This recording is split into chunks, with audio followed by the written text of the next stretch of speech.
Let's get it. We are live. We are live.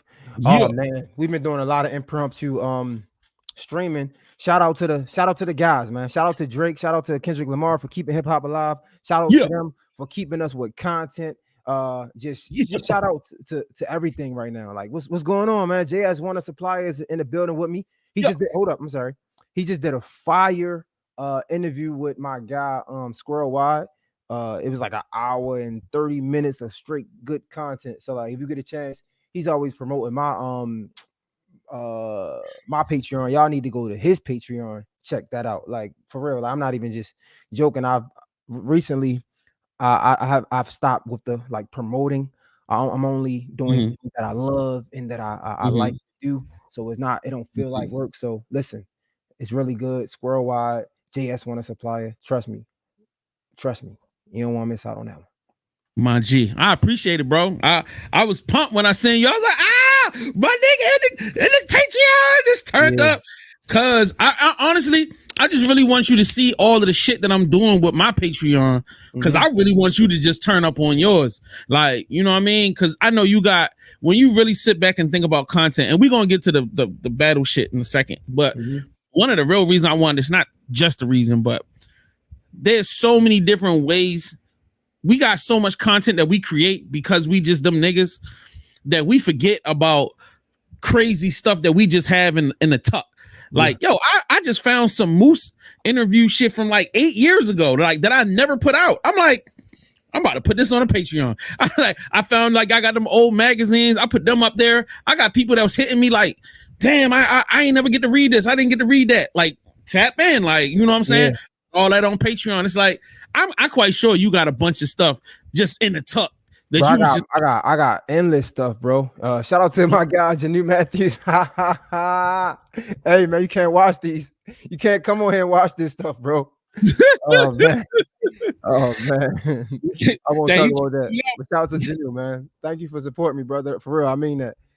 Ah, what a time, man. Back to what we saying. Yeah, I got a lot of stuff in the tuck, bro. Like, I got so much content that I didn't even post. Like, I have a video on Patreon right now with YNW Melly's little brother that I never posted mm, on like YouTube or anything. We spoke for like an hour, like his younger brother. That was really good.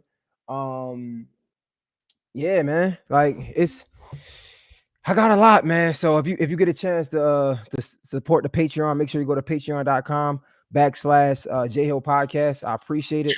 I have shirts coming on the way, so I got some merch coming. I'm gonna have some running stuff on the way since I'm doing all this running. I'm doing a 5K. I'm co-hosting this 5K on July 20th in Atlanta. So yeah, man, we got it going on. What we want to do, man? We want to go straight into this. Like, what's up? Like, it's. I haven't that's heard the song yet. I haven't heard the that's song. that's perfect. So I get to hear you hate on it out the gate. Let's go. Ah, I know you about to be hey, before we play the song, hold up. I just want to say I'm tired of the Kendrick Lamar fans. Like people been killing me recently. Like, bro, I just want to explain some things. Like, you got to be careful what you ask for. Jay, remember I was like, bro, I'd rather build this. I yeah, want to build my own thing. I'm tired of the interviews. I'm tired of having my platform be so guest centric. I want to build it so they can like me. yeah. And let me be honest with you. They not liking you right now. I don't think they like me. Man, I gotta just be happy with myself because these like me and my takes on nothing. My Like if I God. talk about Kendrick Lamar, they hate it. If I talk about Drake, they hate. They don't like me. Like stop talking about hip hop. But no, I'm not. I'm gonna keep going. Forget you. But yeah. So they hated the Drake don't have a classic take. I still believe in that. I still stand 10 toes on it. That he don't have a classic. Album. I mean, Take I'm with Care. I listened to Take Care the day while I was you. working out. We can burn an effigy together, sir. Let's go. Listen, I listened to Take Care this morning while I worked out. It was good. I Mhm. still wouldn't call it a classic. I'm It's sorry, not a but whatever. classic. Whatever. It's Like not when a classic. I'm trying to tell you guys, when I listen to Get Rich or Die Trying, Mm-hmm. it's a feeling that you can't get away from. I'm Mm-hmm. sorry. I'm sorry. But that's it. Back to what we saying. Yeah, so having that being said, I'm gonna listen to this Kendrick Lamar thing. I haven't seen nobody say anything. I haven't, so all my thoughts are unbiased. I don't, this is my first time listening to it. JS1 called me. I try to prepare myself for these type of things, but this was strictly so random. This is, you know what I'm saying? So like we're gonna play it for the first time and hopefully it's something that's good. I'm gonna share. Let's get it. Let's get it popping. Let's see no time on none of these joints. So that's it, man. That's the record. Where do I start? I think he went hard. I mean, it's my first listen. I gotta listen again. But our first listen again, I'm gonna be straight up. I don't necessarily care for the beat. And maybe it's his voice on the beat, right? I'm just being straight up. But his lyrics, it sound like he's saying some crazy things. Like 20 people in your entourage, you know what I'm saying, one next to you, they don't really like it. They all there because you paying them. They preying on your downfall type. Like again, it's my first time listening to it. I like that. Let's start from the beginning. The title is what? 616. What is it? Correct. 616. And that's not the whole thing. It's like 616 in LA. I love that. I'm gonna be straight up because that's a Drake thing, right? Like he has let me look it up. Hold up. I know he got a couple of these songs, but that's a Drake thing. And I think 616 is like even like something to do with Canada as well. Hold up. I told y'all it's my first. Like this while he's pulling that up, I'm gonna throw my little tidbits in. First of all, let us remember this is 2 diss records in 1 week. Y'all complain that he took too long to reply. Y'all got that man up out his throne to get in the studio to give y'all work. This man is giving you work. Period. Let's say that off top. You know what I'm saying? For those of you that felt like he wasn't war ready, I feel like Kendrick got 3-4 more of these joints. You know what I'm saying? Like this is a gift. He's just gonna keep coming. Now, we also felt like Drake was gonna come back. I heard the streets was going nuts saying Drake coming back in 24 hours. Drake coming back. I even look in our last stream. I even said he's gonna be back in 48 hours. I was super confident in it, and I'm not necessarily disappointed. Let's clarify something. I'm not disappointed if he don't drop, but it make me feel some kind of way. Like, yo, bro, like. You was really calling for this. You asked him to come out. You asked him to drop. You said you was ready. So what's up? What we doing now? Like how we carrying it? Now Kendrick done put more rhymes punch your head top. What y'all gonna do? How we gonna do it? You know what I'm saying? I see the chat going, Mr. Brock, shout out to you. Jay Green, shout out to you. Apparently, it's the time OJ Simpson caught a body. Wow. Shout out to you for that. 616 is also Father's Day. Wow. 616 is the number of the beast. I thought 666 was the number of the beast. Like, is that the area code for the beast? And then 666 is the first part of his real number. Like, does the beast have any other? Technically, the beast has all types of numbers. Like, you know what I mean? Is it different for different area codes if we're talking about the beast? But anyway. This is the other part I want to say. Now he has widened his shots to now academics is catching pieces. Yeah. He's starting to aim at a bunch of different individuals. So I mean, I couldn't find what I was looking for, but I know like this is a direct stab at Drake because Drake always does this little like AM PM thing. What do you have? 9 a.m. in Dallas. He had 4 p.m. in Calabasas. He has 8 a.m. in Charlotte. You know what I'm saying? So like that's a Drake thing. So the first thing I'm looking at, I like that, right? I like that because it's like, bro, I'm coming right at you. I like the back-to-back drop. When did Kendrick Lamar drop? What was it? The day before yesterday? It was it was Tuesday. He dropped on Tuesday. He dropped on Tuesday. It's Friday. Same week, twice. He dropped on Tuesday? Mm-hmm. So he dropped 72 hours. Remember, I said 72 hours. I'm like, Drake got 72 hours to respond. Kendrick Lamar came in 72 hours. What I do like, because again, I'm a Drake fan, right? I do like that Drake wasn't able to drop just yet. Because now Drake has more ammunition. And if you think about it, when Drake put out Push-Ups, then Drake put out the AI song, right? Then Kendrick Lamar came. So Kendrick Lamar put out this song, then he put out another song, and now Okay, Drake has an I like opportunity that. to put out a song. I, So I like the way you coming with that. Go yeah, ahead. so I'm feeling that. I'm feeling that. I think I really He's matching energy. He's matching energy, and he's yes. being specific. Somebody said that 616 is Pac's birthday. How do you feel about that? Like, It's probably mad meanings. Like it's now, if I don't know if any of y'all have actually had opportunity to see a lot of this, to see like people's breakdowns of the verse, because like when now I ain't trying to throw Jay under the bus more than he's thrown himself, but like he was saying that, oh man, it seemed like Kendrick wasn't digging deep, like he wasn't taking them heavy punches. And I said there's probably a lot of layered meaning to a lot of these verses that we are not picking up on right now, because the initial we just flipping out over the initial stuff and the fact that he just responded. right. So like now you see all these people coming out, they got their breakdowns. Bruh, I wasn't ready. I was like, oh damn, he really is giving people the work. So like, look, I'm about to upload this joint real quick, and I'm gonna shoot it to you. I'm gonna throw it on the screen. I got a couple of breakdowns that I wasn't ready for. You know what I'm saying? There's a lot of conversation around it. Now, the Tupac, I'm wondering why we are so amped on bringing Tupac in the middle of this. Why is that such a thing? Yeah, I mean, he might have made a fake verse and it's something funny, but why we got to keep bringing that man name up? I kind of understand that if that's disrespect, right? So it's like if you disrespected, if you disrespected, let's say the West Coast, right, by putting a fake Tupac verse out there, it's like, no, I'm not gonna let that die. Like, now you got to get beef. It's like, remember back in the day, I don't know if you remember back in the days, you could, everything was it was nothing off limits except for like your mother, right? When somebody be like your mother, they used to fight. I remember back in the day, we used to have the stick, right?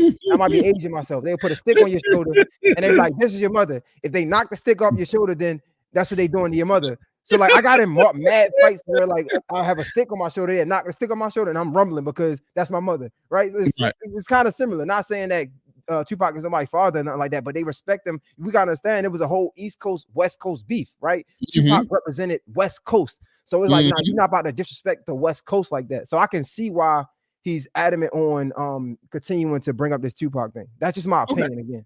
I respect that. It's just starting that little small component is starting to get me a little. It's starting to get me a little annoyed. You know what I mean? I'll be like, all right, okay. We did enough with the Tupac thing. Let's move on. Like y'all got lyrics. We got ways we could really discuss this and go at it. So let's kind of keep it focused in that direction. But shout out to them. Let me ask you this. Oh, you ready? Yeah, I'm ready. Go ahead. Did you share something? Not yet. Yeah. I think so. On It Is What It Is podcast with Cam and Mace, they said something that I thought was interesting.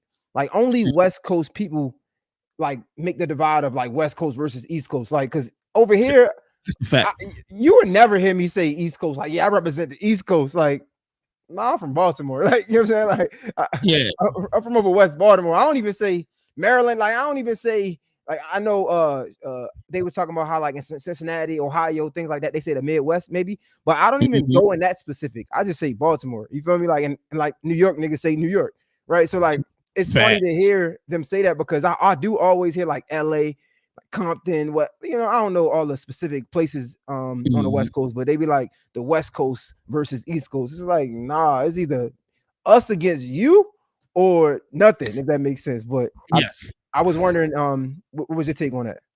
Yo, I thought that was so true. I definitely like that shit hit me in a different way. And I was like, the West never gave up the beef. Like we just moved on, but the West Coast still feels some kind of way, even though they've been winning like a motherfucker for the last 20 years. Like, if we really, let's be real honest, winning the war, the music war. Like when you're talking about who's the hottest coast in the world right now, the hottest coast in hip hop is going to be the South, number one, and nobody's going to argue with the South.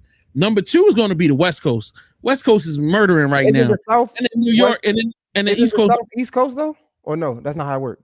That's not how it works. The South is just the South. The South don't take nothing with the East Coast. So like, and to be honest with you, the only people really battling out for supremacy is the South and the West Coast. You know what I mean? New York ain't really like who's really. I'm talking about new, fresh. Yeah, no, I mean, no, I'm not gonna argue that. When I think of East Coast, I think of the South as well. But What do you mean? I don't know. Hey, I didn't. You say y'all don't fuck with us West Coast niggas. It's a fact. Who told you? Yo, you know what it sounds like, my G? It's in the chat. You only feel that way because that's something you made up in your head. We love to go to, like, I've never been like, yo, I ain't going out LA. We love going to LA. Yeah, I love eating out LA. I love LA girls. I like LA weed. I don't even smoke weed, but shoot, I had when I was out West Coast. Yo, y'all got cool places to hang out. Y'all got nice beaches. What are you talking about? Like, we love the West Coast. I even love y'all hoods. Y'all hoods are fun as hell. Our shit looks like, yo, come to Baltimore. Our shit fucked up. No, the West Coast your hoods is nice. I mean, what I will say is like I'm not going to sit up here and stunt though. Like LA, outside of Hollywood. Let's not say LA. I don't really like Hollywood because it gives Hollywood like people are fake. They only want to they ask you what you do so they can know how they're going to treat you. And I don't like that. It's like that in Atlanta as well. Atlanta is Black Hollywood. It's like let me find out what you do. The first thing they ask you is what's your Instagram.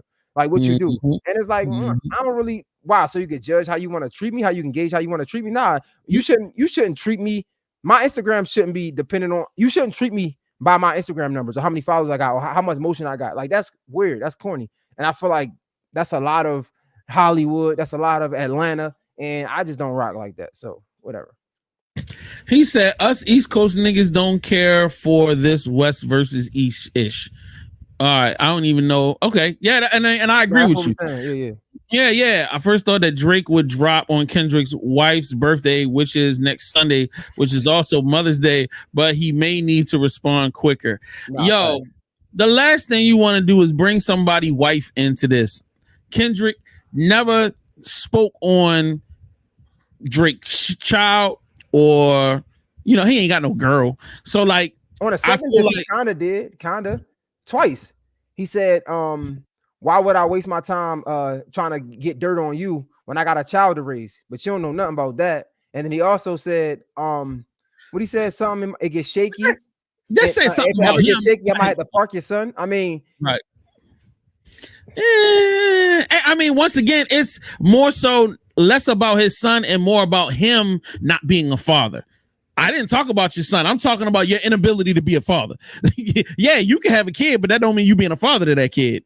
That's what he's really saying. So okay. There's a nuance. There's a nuance in it. But once again, you can't tell somebody how to feel, about being attacked. So right. I can respect that. You know what I'm saying? He said, I'm from South Baltimore. Shout out to you, my G. You know what I mean? All right, so everybody in the joint, I just need y'all to start teeing in on what's really good. What we got? So what's throw that clip up. This is a realize how much of the English language is made up of sailing metaphors. By and large, there are phrases like that's not it. That was for another show. My bad. I was say, what you got going on? You just gotta see it, right? Yeah, that was the wrong one. I thought this was the joint. Hold on, give me 2 seconds. All right, but I need y'all to go in. Like, how do y'all rate this Kendrick song? Let's throw the Kendrick joint back up. I want to listen to it one more time. Let's get a sense of what we got. Have you ever thought that? I wish there was a way I could run this back some kind of way. Hold on, let me maybe refresh it. Yeah, all right, I'm gonna refresh. I'm still not the biggest fan of it, bro. I love the competitiveness. I love this for hip hop. I love the fact that he dropped back to back. I love all of that, but I can't sit here and honestly say that I'm a fan of this. I can understand that. Hold on, I got it. Yeah, man. Like that's this is it. This is a lyricism. Like if we go past the commercial, antics, the internet antics, this is what hip hop is about. It's about bars. It's about lyrics. So and to that extent, this is going to get a little annoying and intricate because this is all about who's going to make the better verses, who is going to make people change their mind about who you are. This is about changing perception through the power of the word. And that's not always the coolest thing. But go ahead. Take it. No, you're right. And I was going to say that. And you know what's funny about this, bro? Hold up. First of all, before I go, 616 apparently is Canadian Father's Day.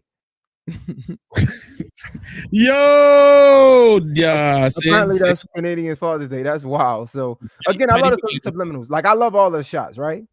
But I can't make this up, right? So in my mind, just yesterday, I'm like, yo, the only way Drake really gonna up on Kendrick Lamar is he dropped one of them AM PM type songs, like the vibe, because like they're some of my favorite songs because he really be rapping, he be having a bunch of lyricism going on. Well, he be exploring his lyricism on those type of records. So for Kendrick Lamar to drop one of these, in my perspective, it's kind of like a play on Drake before he even do that. It's like I'm about to beat you to your own punch. So the fact that he does that, in my opinion, is also dope. So like again, I love everything around it. I can't say I'm a big fan of it. I do think Drake needs to drop some. He gotta lead. He gotta push the gimmicks to the side when he does drop. I don't think he comes and wins this battle doing a lot of gimmicks. Like even like back to back was fire. But I don't think I necessarily want to hear another back-to-back at this moment. I kind of want to hear Drake get in his bag, like on some lyrics type stuff. Yeah, this is definitely a time where, like I said, you had it the right way when you said he got to make it a hit and he got to come hard. It's got to be a hit and it's got to be murderous. Like, you know what I'm saying? And it's got to be something where everybody sit back and go, you know what I'm saying? Like, even if Kendrick is coming, you know, just a little bit crazy with the lyricism and intricacy, like, nah, Drake can take it there. Now, but I still stand on what I said, bro. I still think that Drake has the ability to come back and make something better than both of them tracks. Nah, I'm not saying that he down and out. I'm just look. This conversation is all about Kendrick is giving y'all what y'all wanted. Y'all wanted a war, he giving you a war. Y'all wanted him to come with multiple tracks, he's giving you that. Like, you know what I mean? Is this a knockout punch? Fuck no. And I'm gonna be even more honest with you. This is weaker than the one before. Okay, thank you. Somebody telling the truth, man. This is weaker than the one before. This is not the quality level that I enjoyed on the last one. The last one, I was like, yo, this is crazy. This one, I feel like, all right, cool. I feel like you just being consistent at this point. You know what I'm saying? And I think a part of him was thinking, yo, Drake is gonna drop today, so let me drop something when he dropped. I'm thinking that's what the thought process was. All right, you gonna drop something? I know he gonna drop. We all thought that he was gonna drop today. So I'm thinking he was like, all right, I'm gonna catch this nigga. But go ahead. Nah, I was gonna say, bro, I'm just curious to see what Drake drops. And I'm also curious to know, I'm curious to see if Kendrick Lamar responds to a Drake diss. Like I want to see how mature Kendrick is. Like, because this is like round one, but you know, in battles is multiple rounds, right? So if Drake drops something that's fire, I'm super eager and anxious to see if Kendrick responds. I don't want to see the mature, like I dropped and I'm good. I don't need to say nothing else. Mine is better. You know what I'm saying? Like, no, I want to see this go back and forth. I want to see at least 3 rounds. At least 3 rounds. It don't have to be 5, 6. You don't have to go back and forth forever, but at least 3 rounds, and I'll be satisfied.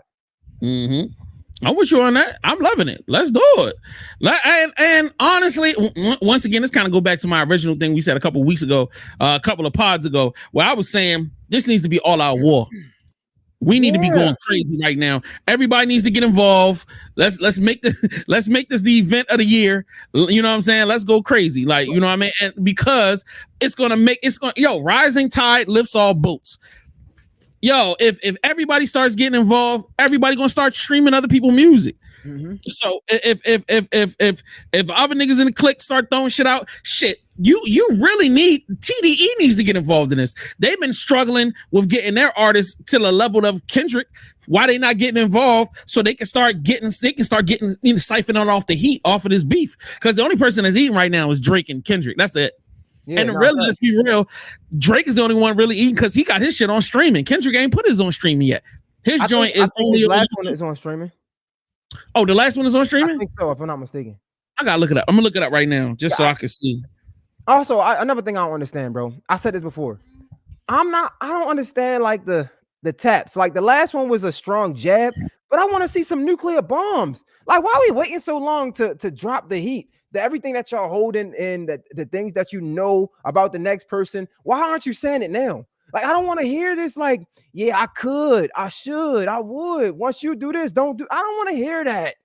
Like, send a nuclear bomb so we can listen and be like, oh wow, I want to know what you know. Right. Wait, what they say? What they say? I want to know the tea. Like, tell me the tea. You get what I'm saying? Like, tell me the tea. Like, y'all talk about what y'all know behind closed doors, but y'all ain't saying it. Like, y'all making it. Please don't make this boring. Please don't make this one of them things. No, I definitely get you there. I definitely respect that. It's just that I think there is a point. This is the reason why I agree with you. Don't talk about having a nuclear bomb unless you're ready to use the nuclear bomb. And that adds into the next statement I'm going to make. If you know you got something that could really ruin somebody's career, why are you threatening with a nigga and you're not about to pull it? Don't talk about a gun unless you're going to pull it. Don't show the gun unless you're going to pull it. So, like, I feel like y'all being nervous and scared now, we way past that point. And why you keep punching, and Kendrick, why you keep punching on being a dad, like on him being a bad dad? Why is Drake a bad dad? Like, and this might be the setup. This might be the jab, set up to the knockout punch. Maybe it's conspiracy theory. Maybe it's not Drake's kid. Or conspiracy theory, Drake got 2, 3, 4 other kids because, you know, he famous. I've heard, because I don't want to, I just sound crazy. I'm about to talk about another nigga dick. I heard this nigga don't be using condoms. I heard he be raw dogging bitches out here. Yeah, exactly. This is crazy. But no, I mean, maybe, I don't know, Kendrick Lamar might be talking to his baby moms. I don't know. You can't trust nobody out here. Like, he probably getting this information from her. And also, in his last song, 616 in LA or 616 in LA, I heard Kendrick Lamar mention something about Drake being a bully. Like, because I guess Drake was trying to like bully him to respond and things like that. And me personally, I'm not like, I like that. I kind of want Drake to remain the bully, because again, what do you hear about Drake all the time? He's corny, right? Talk about all these young girls. Like, it's like he's soft, he's light skinned, you're not black, right? So it might sound weird, but I'm not upset with Drake being a bully in his rap stuff, because outside of rap, he don't like, he always getting about how he's corny or how he's not black. You know what I'm saying? So I would love to see him really step up and really put his foot on somebody's neck. You know what I'm saying? Like, I don't want to see none of that salt. Like, prove him wrong. Prove me wrong. Because I think you corny too. Prove me wrong, bro. But do you really feel like, can we be honest and say, does Drake come off as the guy that can really put his foot on a nigga neck? He doesn't, but that's why I want to see it happen. That's exactly why I want to see it happen, because he don't. It's like, bro, it's funny. I think Kevin May said this. Like, back in the day when they beef, you really believe somebody could get hurt. And this beef, like, it's like, bro, I'm just waiting for some good music. I'm waiting for some content. Like Sam Adam, he said, acts like a thug in his music, and at times, though, he said, let's be honest, Drake is not cut like that. Exactly. That's the. I want him to show me. You need to get in the ring. Yo, go start training with Wiz Khalifa, dog. Get a real 6-pack instead of the spray version. You know what I'm saying? And let's get it cracking. But I feel like he ain't gonna want to put down them champagne spritzers that he enjoys and all that high-end exquisite food he be eating to actually really become that dude. But go ahead. I just want Drake to solidify his spot in hip-hop. Like, it's so many questions about him writing, about him getting all these features, using people to come up. Like, I just want him to solidify his spot in hip-hop. I seen Joe said something about he want to see Drake do this with a valuable opponent, somebody that's of Kendrick standard. And I don't agree with that, only because I feel like Meek Mill at the time was that guy. Like, let's not forget. Let's not, again, we talk about this recency bias. Like, let's not forget who Meek Mill is and was at the time. And let's not forget Meek Mill diss. Like, Meek Mill diss was good. Back to back was just something we never heard before. Right? It was different. Like, it was witty, it was good, and it had the world rocking at a time. But let's not forget, like, to say, I ain't agree with that. To say you want to hear Drake come at somebody of a higher standard like a Kendrick Lamar, as if, bro, at a time we was only raving about Meek Mill lyrical ability. Like, at a time we was only talking about how good Meek Mill was as a battle rapper. Remember, it was a time where we were saying Meek Mill wasn't a complete artist, he was just a battle rapper. It was a time we were saying that. So when Drake comes out and he demonstrates some lyrical ability to smash at one point who everybody thought was the king of that battle rap stuff, and now come out and say, I want to see him do it to a higher level of competition. I ain't like that. I just ain't like that. I ain't like that because I thought Meek was on that level at that time. I definitely feel like he had momentum on his side. He had culture on his side. He had a whole team of people backing him as far as like having a label with dope artists on the label that were all doing their own thing. And like, he's a lyricist at the end of the day. But battling is different. And battling on the street is different from battling in a rap battle league, which is different from battling in, on a main stage with bright lights. Right. And like, that's why I say it's so complicated to see how somebody's going to bear against an opponent in different stages. So Meek might have been great battling dudes in the street. He might have been great battling niggas in the studios behind closed doors, but now you're dealing in the bright lights of stardom. You just started dating. I feel like Meek Mill has always had struggles dealing with celebrity, but now you kind of don't like the celebrity thing, and now you beefing with Mr. Celebrity. Yeah. That's a whole complicated situation to be a part of. So that's kind of hard to navigate. I feel like the skillful part about Kendrick is by him not engaging in anything other than what he wants to engage with, it helps him control the narrative and it helps him control how the fight is going to be fought. I'm not responding to nothing on social media. I'm only talking about either you disrespect me verbally or it's about rhymes. So really, I'm really coming at you, Drake, because you sent shots at me. I'm sending shots back. But I'm not going to get involved in all of this goofy ass other shit you're doing. So like nobody's going to care about how he feels about it or how it makes him look. Go ahead. No, facts. I just want to, not to be that guy, but I just want to take a moment and appreciate both of these guys. Like I want to take a moment and really send love to both of these guys because Kendrick Lamar could have easily not responded. And me personally, with his fan base online, the way I'm seeing people going crazy, I don't think people would have looked at him any differently.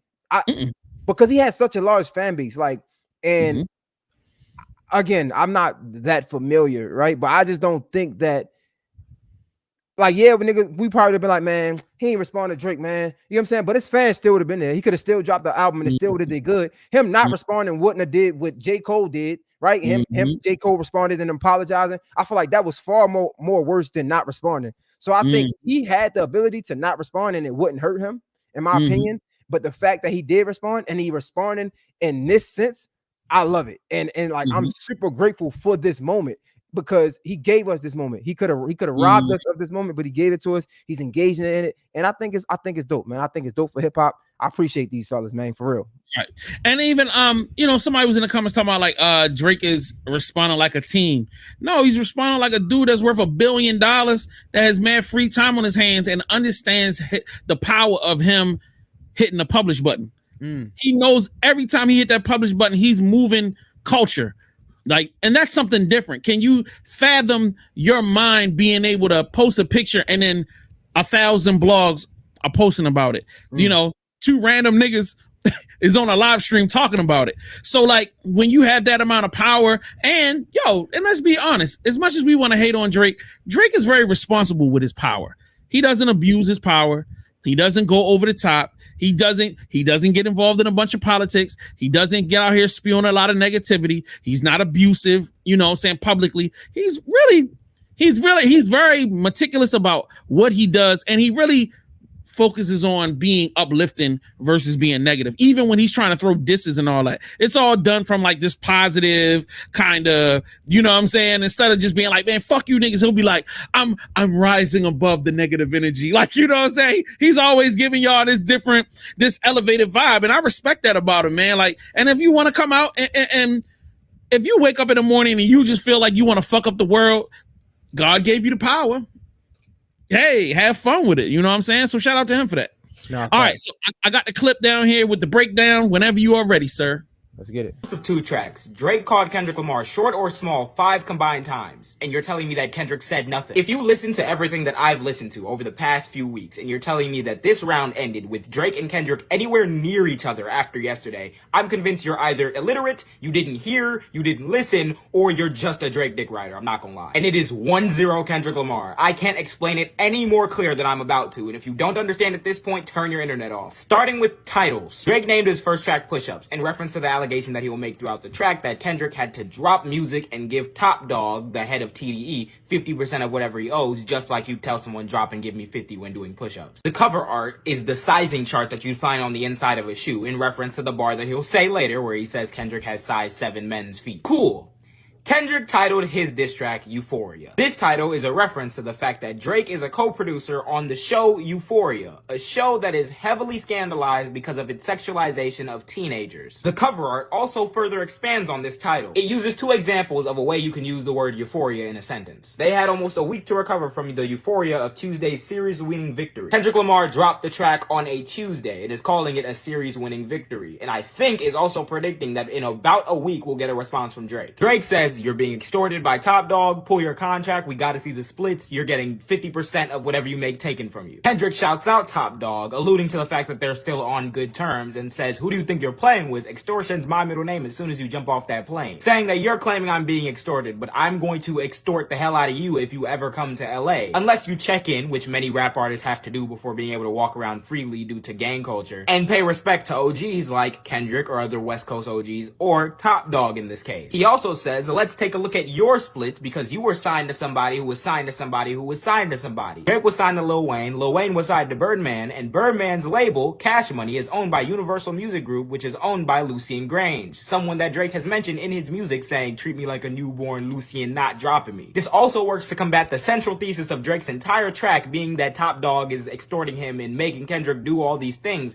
But if you were signed to somebody who signed to somebody who signed to somebody, what were they making you do? And what were your splits looking like? That's why he says, "I'll double back with you." Drake says, "Your last one brick, you really not on shit." Cole also said, "Oh, your last album was tragic." Kendrick says, "My first album, like Cole mentioned, was a classic, just like my last one was a classic." And Drake does not have a classic. I've seen many people get hung up right here and be like, "Well, this is just bullshit. Everyone knows that Drake has a classic," which I agree with. But what y'all don't seem to realize is that Kendrick doesn't just respond line for line. He puts a scheme around it. So he says, "Let your core fans stomach that and then tell them where you get your abs from." He says something that is hard to digest and use that to flip on the fact that Drake has a BBL for his abs. Drake says Kendrick is not in the big 3 and all these different artists has him wiped down. Kendrick does position himself back in the big 3 by saying there are 3 GOATs left and 2 of them are kissing and hugging on stage, that being Drake and J. Cole when they were partnering up. He says he is in the big 3 and he loves the other 2 so much, in fact, he loves them to death, and he'll explain what he means by that 8 bars later. For the next 7 bars, we have Kendrick setting up things that have to do with jail. He says celly, he says barriers, he even used the word bar before. Then in the 8th bar, he says, "I pray they're my real friends. If not, I'm YNW Melly, somebody who was on trial for killing 2 of his friends." Essentially saying whatever love he might have for Cole and Drake, he will kill them if he needs to. Drake says, "Like your label, you're in the scope right now." Kendrick says, "I hate when rappers talk about guns and then when someone dies, they get online talking about pray for my city and they turn into a nun." This is obviously referencing,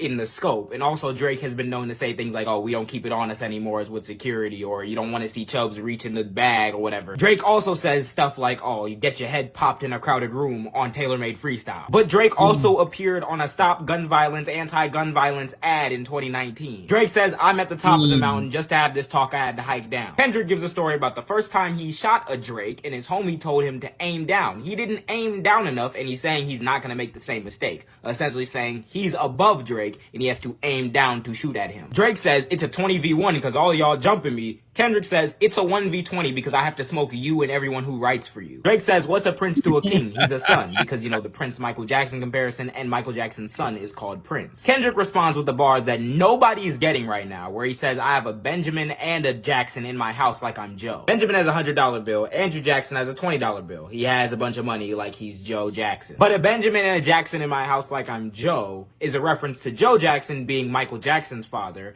and Ben being the name of a pet rat in a song song written for and performed by Michael Jackson back in the 70s, essentially repositioning himself as actually Drake's father, since Drake is compared to Michael Jackson. Also, we just completely forgot the reversed audio at the very beginning of the track is Richard Pryor in The Wizard of Oz saying everything they say about me is true. Guess who played in The Wizard of Oz as the Scarecrow? Somebody who literally appears as if they're frightening on the outside, but cannot move nor do shit. Michael Jackson. Let's fucking go.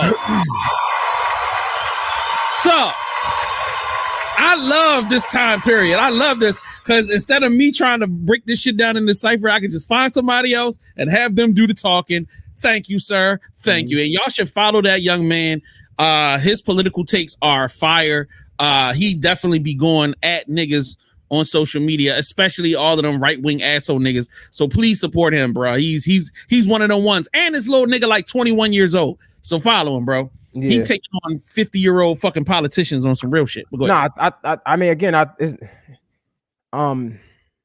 no argument with Kendrick Lamar's lyrical ability. None whatsoever. And I think, like the young man just showed, that he's super witty when it comes to his words. Mm-hmm. My only thing is I want to hear something that I want to listen to over and over again. That's it. I mean, I'm mad at you for that take. That's all I'm saying. Like, I just want to hear something that I actually want to listen to outside. Like that was one of them songs that was outside. It still is outside. I don't think Kendrick last song is an outside song. Yeah, I know people want to say they played it on ESPN. I mean, that's just my opinion, you guys. Whatever. I'm not listening to it outside. I'm not listening to it to go turn up. I might listen to push-ups to go turn up, to be honest, though. I'm just saying. Like, okay. But no, Kendrick Lamar is like that. Like his lyricism is like that. And the last song, again, I said it sounds like he raps like a run-on sentence. I just don't like the delivery. That's it. I'll add on to this. Like, if you listen to like a Jadakiss this verse, it's gonna be witty, it's gonna be funny, and it's gonna be more like relatable. Like he could shoot over your head if he wanted to. Yeah, but I think he enjoys giving you these bars that'll connect with something that'll make you laugh or go, oh shit. Like this is like R. Johnson said, oh man, this nigga is like nerdy because the way he breaking all this shit down. And I'm like, well, that's who Kendrick, that's his audience, my nigga. Like, those are, like I said, the niggas that love doing research and digging deep and, all of that conspiracy theory shit, that's his audience. If you want to defeat Drake, you got to be more like Jadakiss. You got to have the crazy, funny bars. You know what I'm saying? Like I'll even, I'm going to take it back. Hold on. Let me throw this up. Like to some classic shit. I was looking for, I brought this up when I was talking to Wayno. It was a battle rap where somebody went against Loaded Lux, and they was like basically like saying Loaded Lux is good, but what's the point of all of these lyrics if your audience can't understand it? Same with Kendrick Lamar to me in some cases. It's like, yeah, bro, you say a lot of good stuff, but it's like, bro, sometimes you gotta say something, you gotta dumb your lyrics down so your people can understand it. You know what I'm saying? Like, bro, that's why I said it was a good read. Like when I'm reading it, I'm putting it together, I'm like, damn, this is deep. Like, this is fire. You got to do your homework. And a part of me appreciate that. I'm not going to lie. But when I'm listening to something to enjoy it, to have fun, I don't want to have to do all of that. I'm just being straight up. Like as a beef battle, like I think it's pretty cool because you can look at the lyrics, it's like, damn, it makes you have to think twice. It makes you have to go into like, who is this person? What is this? And I think that's interesting. But when I want to hear something that I want to hear outside, man, I'm not trying to do all that thinking, all that. It's like, bro, what? Like I just want something that I get. Facts. Throw this up here. This is petty. This is the era I came from. 50 Cent taking pictures of Fat Joe on a beach. You know what I'm saying? And like coming out with these. It's called Elephant in the Sand. Fast forward. This is crazy. You gotta oh wow, my bad. Playback speed. This is such a shame. Hold on for a second. I got you. Kim got a year in jail. Little Kim got a year in jail because someone got shot in front of Hot 97 and she didn't even say. She didn't even shoot. The guy who allegedly shot was one of the realest dudes from Brooklyn ever, D-Rock, got 17 years in jail. Yeah. Let's skip this. 50. Believe me, it's easy. We number one effortlessly. Like this stuff is classic. Niggas come around me, moving up with a hollow. I'm gonna slow it down. Everybody oozing, I don't know who can use them. From PR to DR, niggas know who we are. They know how we do it. It's the motherfucking unit. Yeah, yo, stack paper like Lego. Rap tornado, yeah, we fucking Tego. He don't need to speak Spanish, he a fraud. He don't really want drama, he a fraud. See that can't. He said he don't even speak Spanish. He a fraud. Go ahead, even this, like, that's something that I could rock with. You get what I'm saying? Like, I know Kendrick Lamar fans gonna kill me. Bro. That's that summertime. That's that shit. When you in the car, you gonna rock it. He gonna make you laugh. You know what I mean? Like this is the shit. I'm with it. Go ahead. Yo, Drake, 50 Cent been posting a lot of Drake recently. Yeah.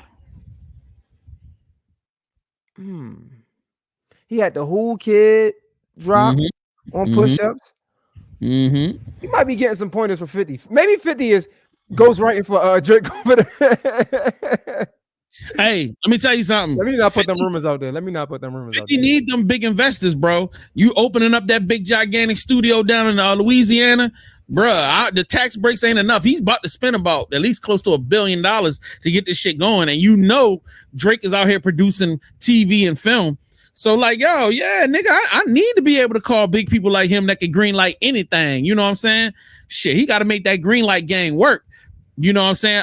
But back to what we were saying, like making sure that the bars is really out here killing niggas and making sure that the general populace, everybody ain't go to college. You know what I'm saying? Everybody don't have like an encyclopedia knowledge about the history of the film industry. Like, my bad. A lot of people don't know nothing about shit, but go ahead.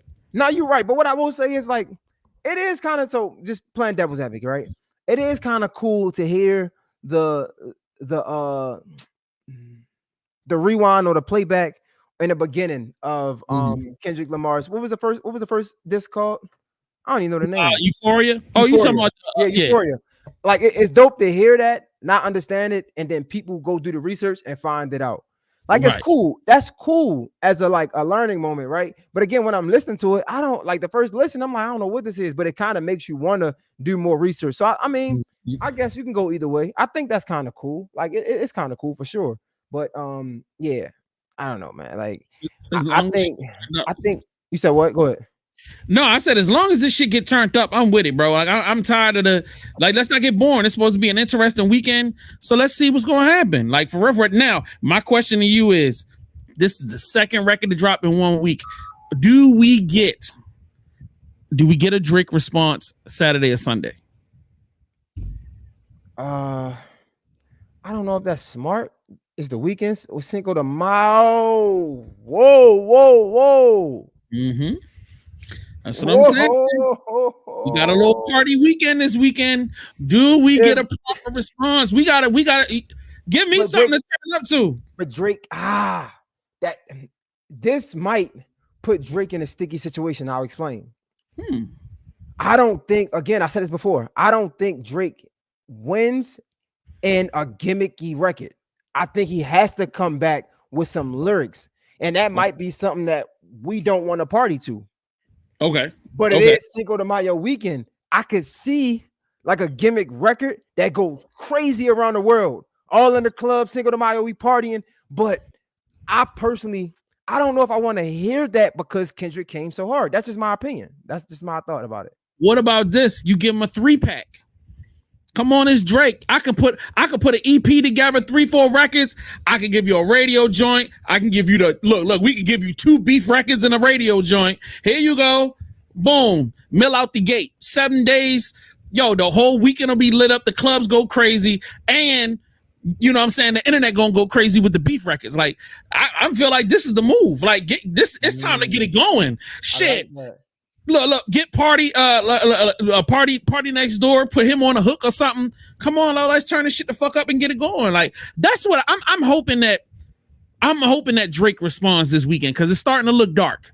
And his fans is starting to, Jay Hill's starting to convert. He'll be a Kendrick fan if another record comes out. I think they on Instagram right now, like just give Kendrick his fans. I mean, his props. I'm like, bro, I've been giving Kendrick props, bro. I've been giving him props all damn weekend. Like shit. Like I mean, all damn week.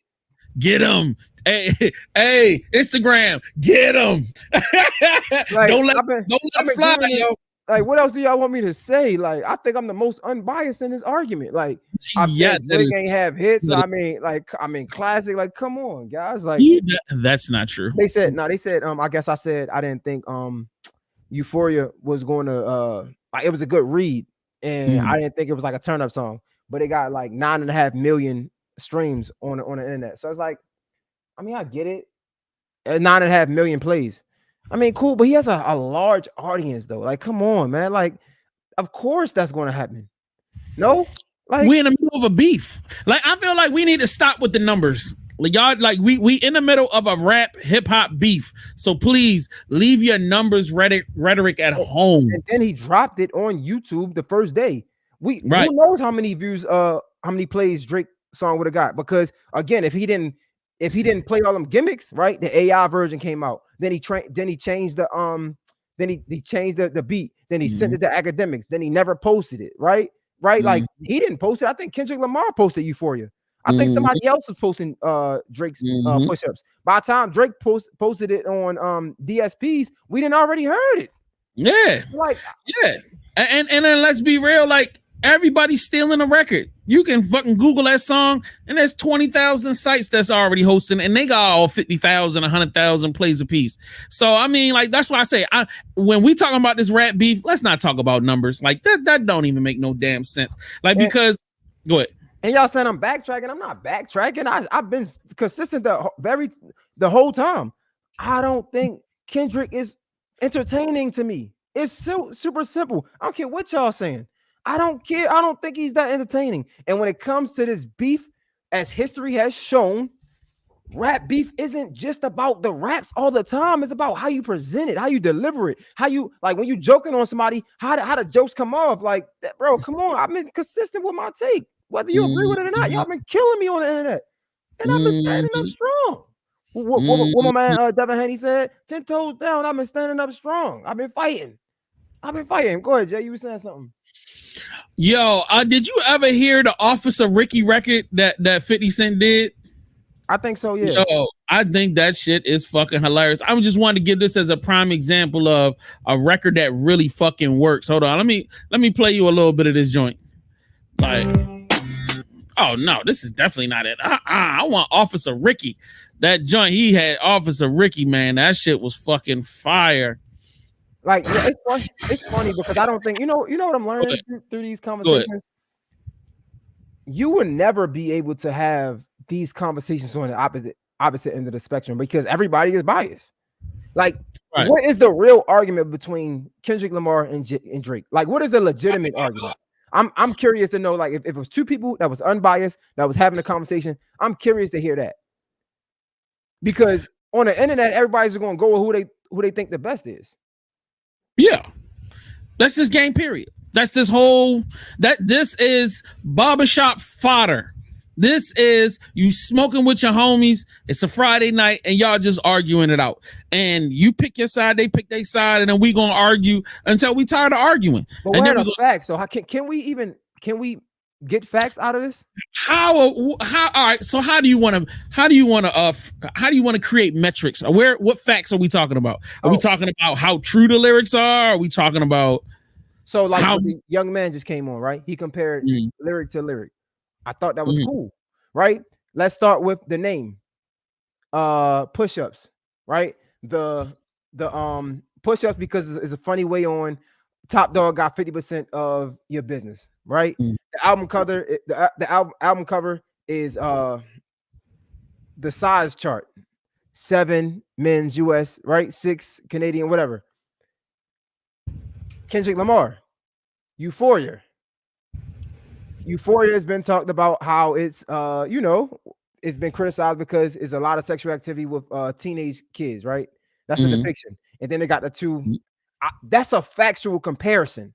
Yeah, now you can say which one you like better, but that's a factual comparison. If you want to be technical, Kendrick Lamar, his album cover and the name, it could be better. Like I think it's better than Drake's. Like I think that's a factual comparison.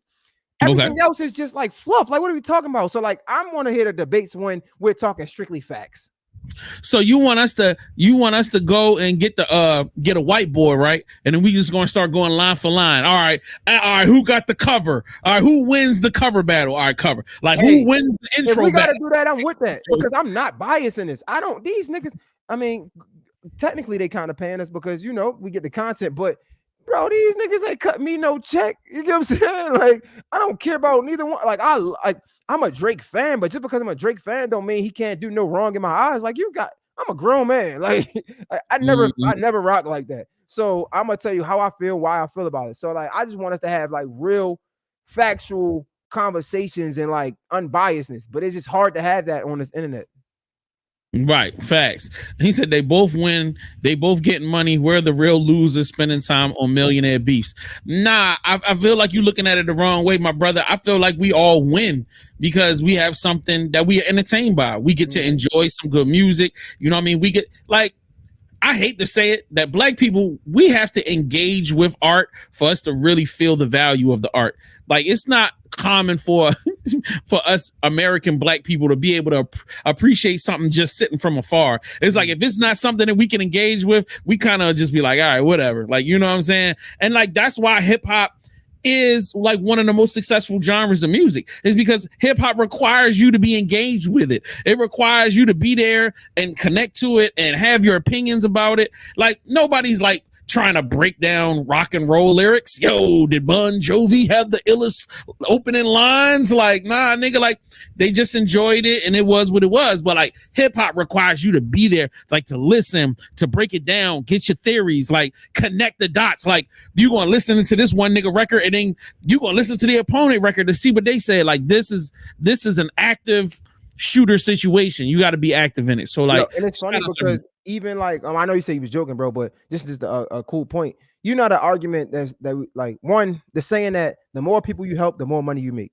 right? But then there's another it's an argument of doctors and teachers, lawyers, they should be the ones that make the most money, right? But if you want to be technical, when you were talking about these artists, these athletes, they are helping way more people than our teachers, than our lawyers, than our doctors. Think about it. A doctor might save, let's say if a doctor save up, let's say 1,000 lives in a year. That's a lot. They just saved 1,000 lives. Bro, when artists put out music, they're touching millions of people. Like music, we can't ignore the energy that like the feeling that music does for us, the energy that us gives. Some people be going through things mentally and they can just put on their favorite artist and then they feel better. You get what I'm saying? So we're talking about the people that you're impacting is much greater when it comes to athletes and artists. And that's why they making as much money. So that's why it made me think of it when you was like, man, we the real losers. It's like, nah, they are really making an impact across the world because we do care. Like we are invested in this. Like this is the things that we grew up on. This is the things that we like. But go ahead, Jay. My bad. No. You good, brother? You good? Because I'm sitting here looking at some messages. I'm like, I might have to run out the door. I'm supposed to be meeting up with Bank Shot so he could pick up the clothes from. He got to go. God. Yeah, City of Gods and from John Cashland. You know what I'm saying? And I'm gonna see if we can get some sponsorship. Niggas need some clothes and some money. we need some. Hey, if y'all want to advertise on this live stream, hit us up. You know what I'm saying? Reasonable prices. You know what I mean? Make sure. All right, cool. We got time then. All right, cool. He just told me that he wanna take a nap. Good. So I want to play this little bit of a record. I just want to do some throwback shit. I'm just in my beef record mood. I want to play some records, man. All right. I want y'all to listen to this. This is one of my favorite 50 Cent diss records. Back, you know what I mean? 50 Cent was like, I think everybody need to take a page out of 50 Cent book when we talking about this beef stuff. Like, he was really one of the kings of this. It's funny. It's lyrical. It's up tempo, like, you know what I'm saying? He made it where you can ride out. I mean, and then we ain't gonna get into them Ja Rule diss records. Boy, he got 1,000 of those. Like 50 made a career out of beefing with everybody. Go ahead. Are we done with this Kendrick Lamar response 616 in LA? Yep. Are we done with that? Yes, sir. I'm done with it. All right. I don't know. I don't know if you had any. What are some of y'all thoughts, man? Let's take it to the chat, man. Like, what are some of y'all thoughts? Are y'all liking the album? I mean, the project. I mean, the song 616 in LA.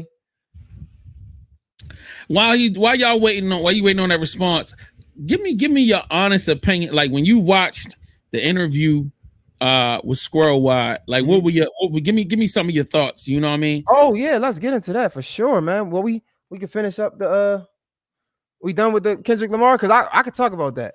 It might get boring in here, but whatever. I like that. My bro, my honest thoughts were it was selfish. Cause like he sound like me a little bit, to be honest. Like he was wild, crazy, saying crazy stuff, right? And that's why I asked you. I'm like, I wonder if he a question that I would have asked personally was, I wonder if he thinks he would have still been as successful in today's age as he was in that age. Like, do you think this is do you think this age is super sensitive and it's no way, or you still would have been you had the sauce enough to still be successful? Nah, I definitely feel like his best years is ahead of him. Yo, I'm be honest with you, sitting there watching him talk, I was like, bro, I would pay money to watch this dude talk. I feel like that's a problem with people in my generation is that we keep thinking that age has something to do with being able to find success. Like if you're willing to put the work in, if you got something special like what he got, he just think different. He just, first of all, he fucking crazy. He off his rocker. People love crazy people. And the fact that, you know what I mean, he has the power to be consistent. You know what I'm saying? Like that's what it's really all about. If you about to give people consistency and give them something that they can enjoy on a regular basis, he got a great voice. Yo, he ain't a shorter talker. Like we could have talked for like 6 hours for real. He can, yo, come on, bro. Like he do a podcast, man, people gonna be tapped in. It's gonna be lit, but he's gotta want to, you know, slow down and kind of like be simple. But go ahead. And this is since we having this, we could do this more often, but I'm just giving my opinion. I love Squirrel Wide. Right. I think because of what he's done, I think he will have a really good like local podcast. And that's like no shot at all. It's just because we know him. Well, I know him from Baltimore radio 92Q. Right. If I had to compare the two, I feel like I've stopped and I've made my brand or my content more accessible for the world, if that makes sense. Right. And that's another thing I was thinking, because I'm like Squirrel Water is somebody I looked up to for a minute. You know what I'm trying to say? So I'm listening and I'm watching the interview and I'm like, man, if you knew they did this to the people you looked up to, right? He said he was a nobody compared to the big guys in the office. And I'm like, if you knew that, you seen it coming, what took you so long to start venturing on your own? You knew that they was keeping you inside. Like, it's funny because his story is so like, I could see it. And I think that's where I go wrong, because I see things and I like, it don't take me no time to, you know what I'm saying? So it's like from the beginning, he said, bro, it was me, Reggie Reg, and K Swift. Well, I don't know if I could, because it's on Patreon. Go ahead. Tell about it. Yo, so like, real quick. Is that Hell Rel? Is that Hell Rel? Yo, is that Ruger Rel? Yo, is this the real Hell Rel? Now holla at me, yo. I'm sorry. Because I seen that nigga. I'm a huge Hell Rel fan, so I'm sorry. I was starting to flip up. So like in the beginning, it like the beginning told you the end. Literally. In the beginning, it was him, Reggie Reg. Reggie Reg kind of walked him in, right? Him, Reggie Reg, K Swift. Well, it was actually K Swift, Reggie Red's show, right? He was doing this thing. He was buzzing. WBOL. He come over doing the mix shows at the Q right there in the same building. They hear him, even though it's crazy. People loving it. Yo, I want you to be on the show with Reggie Reg and K Swift. Bet. First day, he ain't even cracked the mic. Bro, what happened? I told you I wanted to hear you on the stage on a show. Bet. This is what we're gonna do. You gonna be co-host with K Swift, Reggie Reg, you in the street. Reggie Reg probably ain't see it, right? Nobody probably seen it. Reggie Reg probably upset, like, bro, how you take my spot? Squirrel probably happy that he's on the mic, but that was the beginning of the end right there. How it started is how it ends. Because guess what? As the story unfolds, he's like, man, they never let me go out. They always love my voice. So if anything, they boxed him in. And my problem with these companies is I could never get boxed in. That's why I never could really stay. And it's not just radio, anywhere. I could never get boxed in because once I start learning the game, I want to play the game. And so much so, I don't play it well enough, to be honest, to be real. Some people are really good at playing the game until they get exactly what they need. So it's like you got three different people. You got somebody that really plays the game well until they get what they need. You got somebody that don't play the game, and you got somebody that play the game too much. You get what I'm trying to say? So with that being said, once he knew that they wasn't letting him out and they just wanted to hear his voice, he should have known that. He should have known. Like, that's what I'm thinking. I'm like, yo, how you not see this coming? And even then, when he said, yo, I mean, I already knew how my end would happen because I was a nobody in the building compared to the people that was really making money, the people that was up on top of me, like the white boys, the white people, right? So in my mind, I'm like, bro, how did you not been create what you got going on now? Well, I mean, number one, understanding the technology, having the resources, the equipment, and then like self-belief. Like you got to believe that you really that nigga. But like off mic conversation, he was saying like, I don't understand all this technology shit. I don't need these websites and all this stuff. Like he got somebody that kind of works for him to do stuff. So it's just like, thank God he was able to build or at least be in the process of building a team so that he could do all of this stuff. A lot of the older cats don't want to take the time to learn, to be sucky for a couple of years so you can learn to be better. You know what I'm saying? So like, it took me a long time to learn how to do radio right. You spend 10, 15 years and then the nigga tell you, you got to start back on ground zero, learn how to use these cameras and then learn how to use it. And nigga, you know how frustrating that is? That's like, damn, you just spent your life building a career doing one thing. And now nigga telling you, nah, yo, that shit did, yo. Now go back to square one, be a nobody again and learn some new shit, completely new with the potential of it going somewhere but there's no guarantee.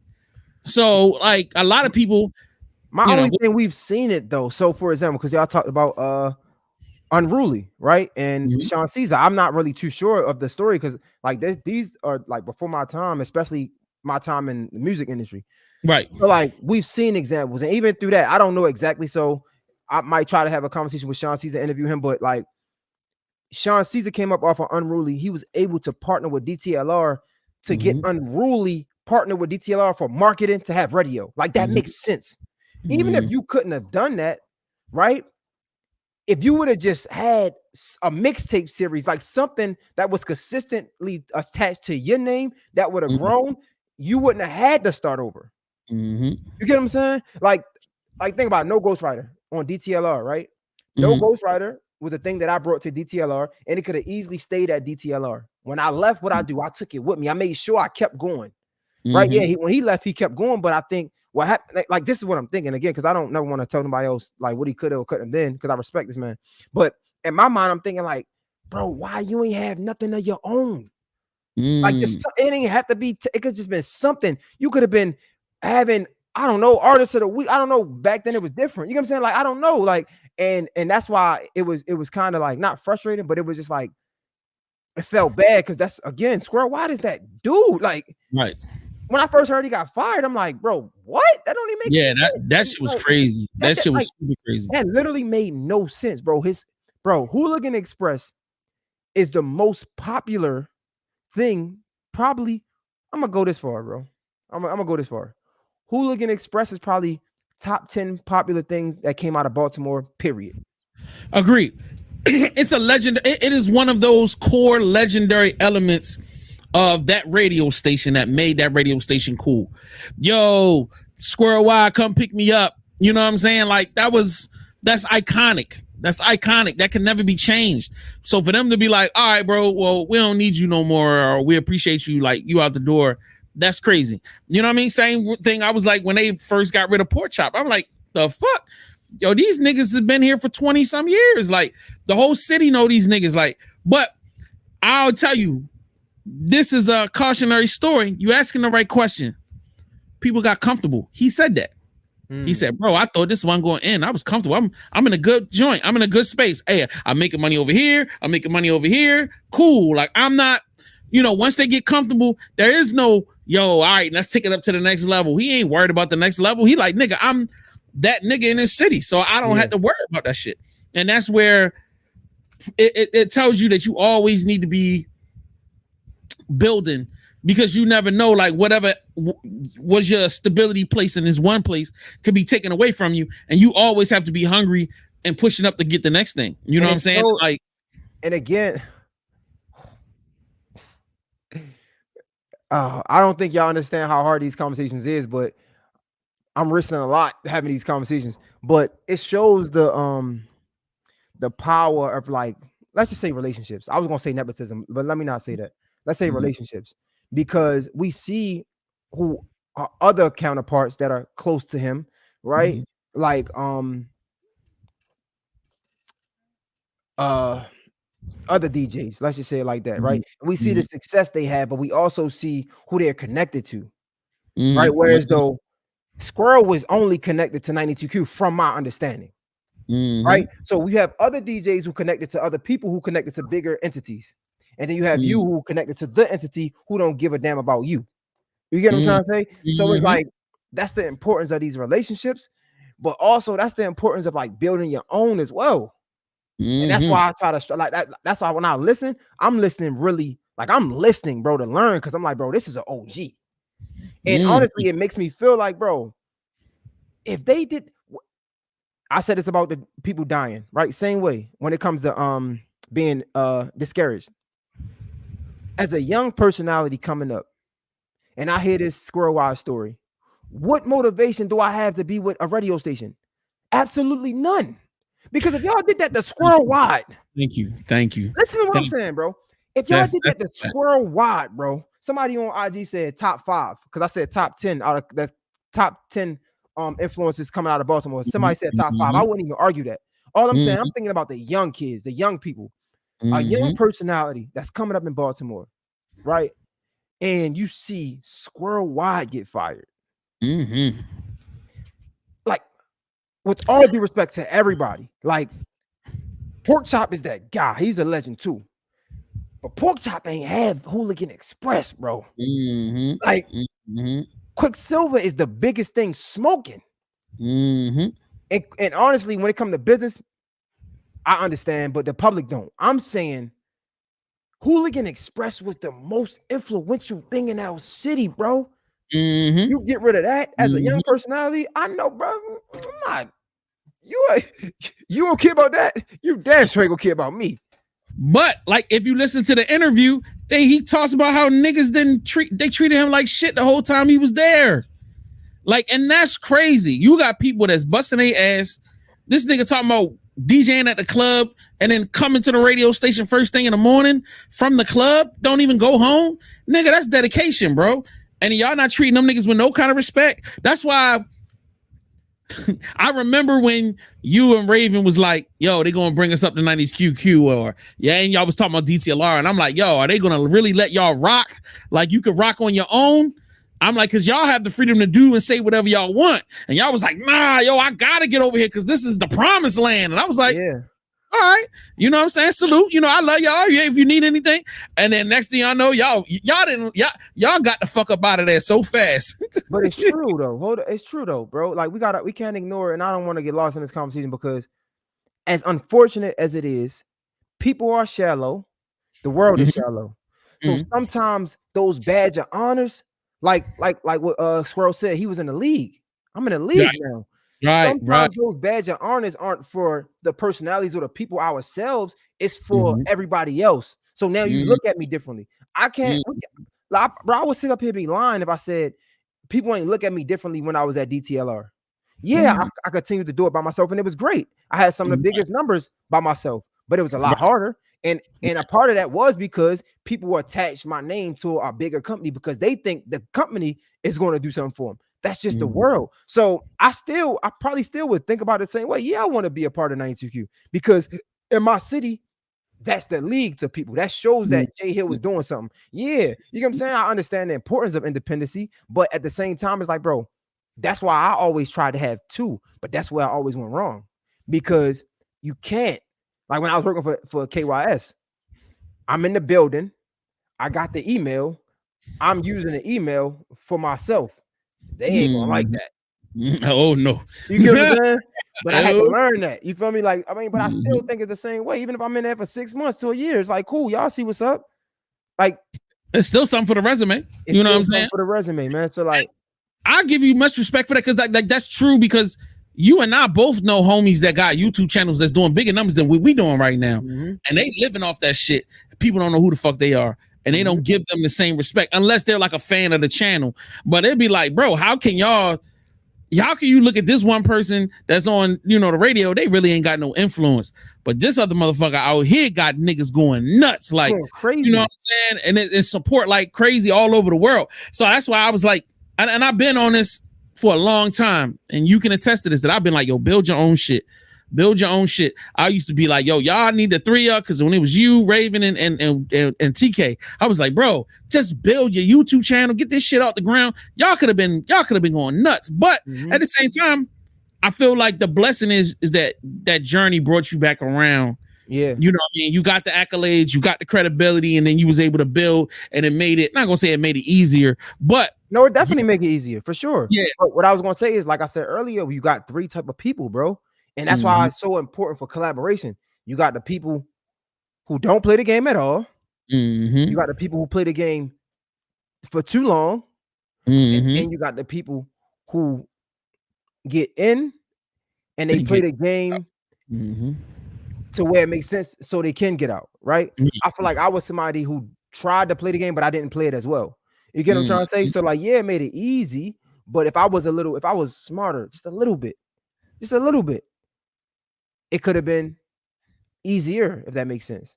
Right? Like even with the love the culture thing, I think one thing I say about myself that I love, like I came in with the vision, no experience, but I came in with the vision. I'm like, wait, what's this? The Breakfast Club? Like, what is that? Yo, we could do that. I always been that type of person. People look at people like, yo, they is this, and that. I'm like, shit, well, they ain't no better than me. That's how I look at it.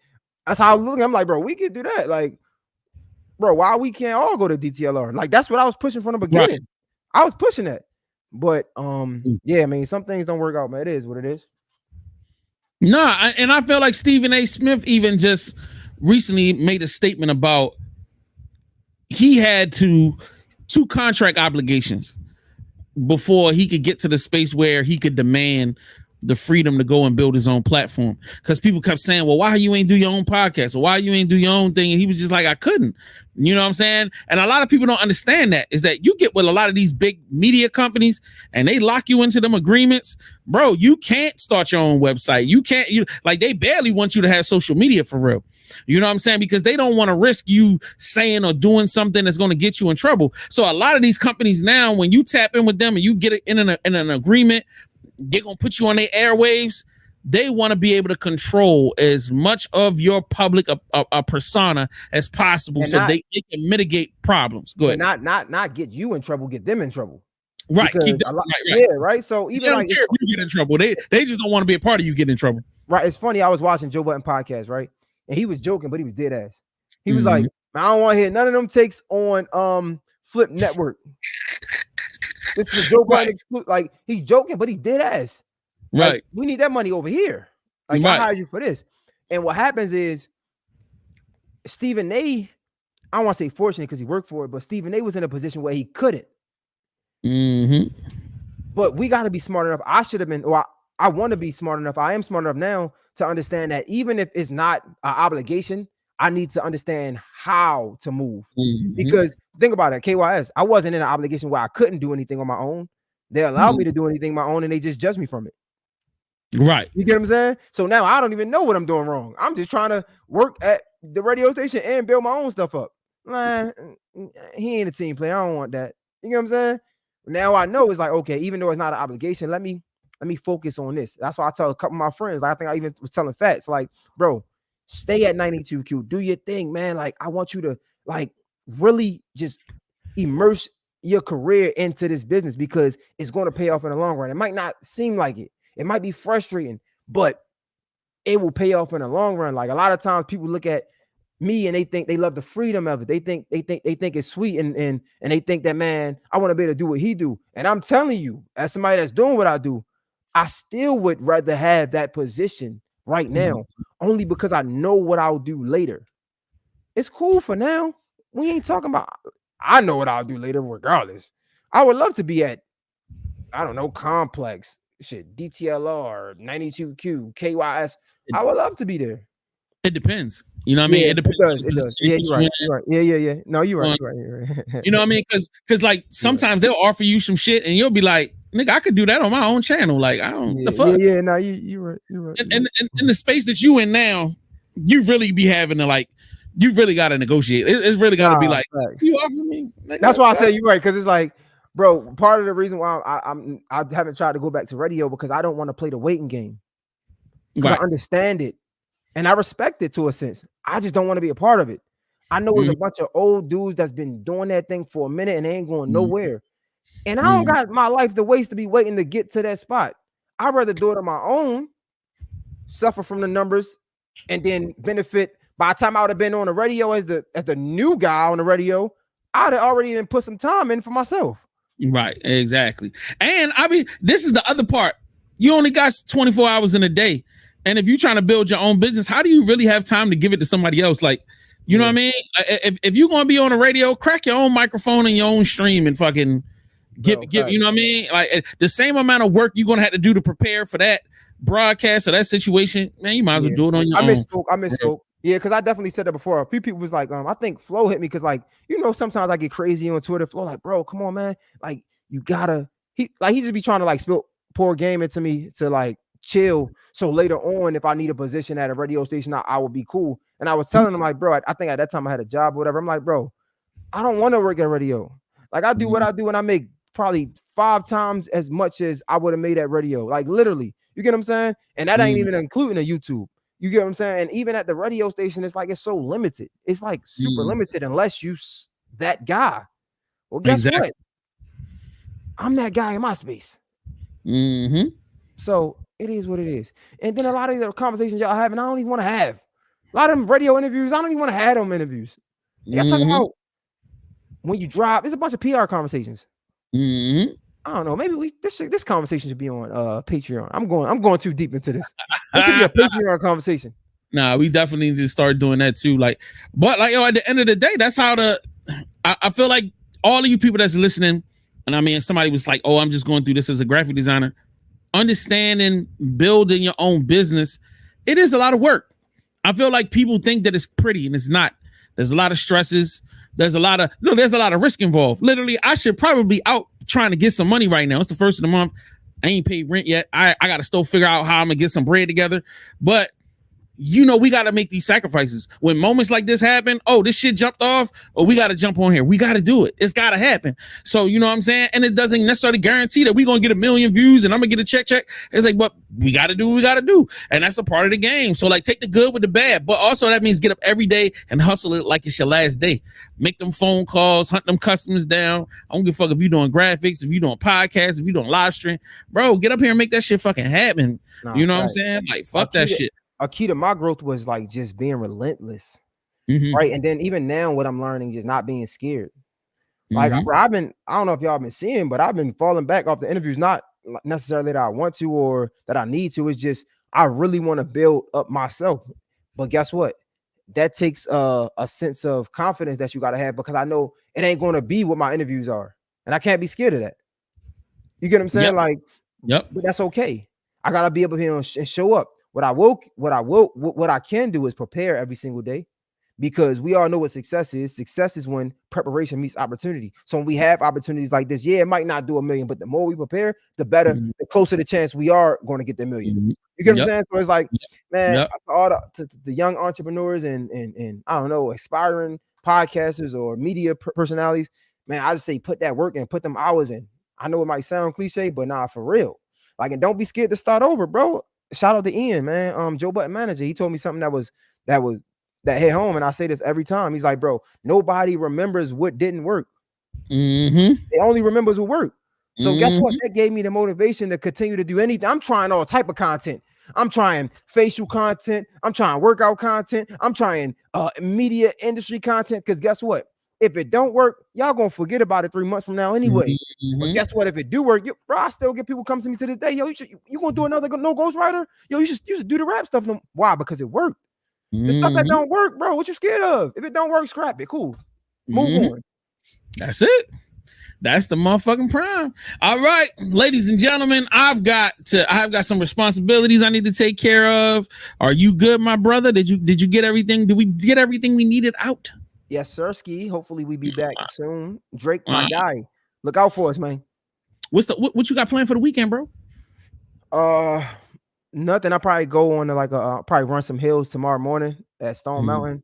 Church all day tomorrow, and then Sunday Cinco de Mayo. I'm not really drinking, so I'm not drinking at all. So I'm gonna try to enjoy myself, but I don't really got nothing going on. What about you?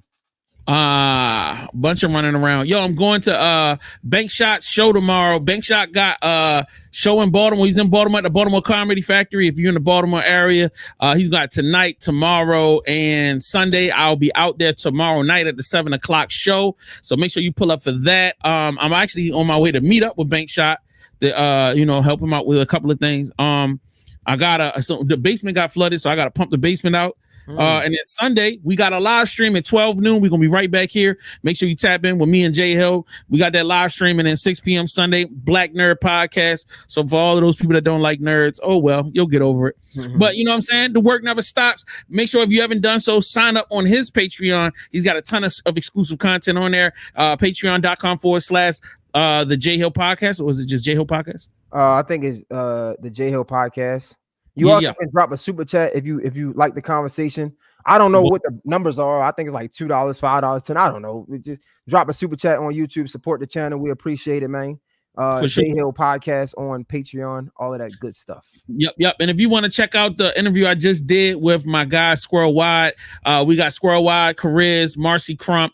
I just did Mighty Mark. All of that stuff is on Patreon behind the paywall right now. It is not on public. So I got a bunch of content back there. Plus, we got 4 VVC Life magazines available. I got if you're a podcaster, I have a podcaster episode checklist. So stuff that you need to be checking off every time you do it. If you're a member, you get that for free as well. I even got sound effects. If you like all of these cool sound effects, you can get that, but that ain't free. You got to pay $10 for that. But you got like 100 some odd sounds in that joint. Shout that, you know what I mean? Support the movement and get your shit moving. That's it. We out of here. VVC Live and J Hill. Let's go.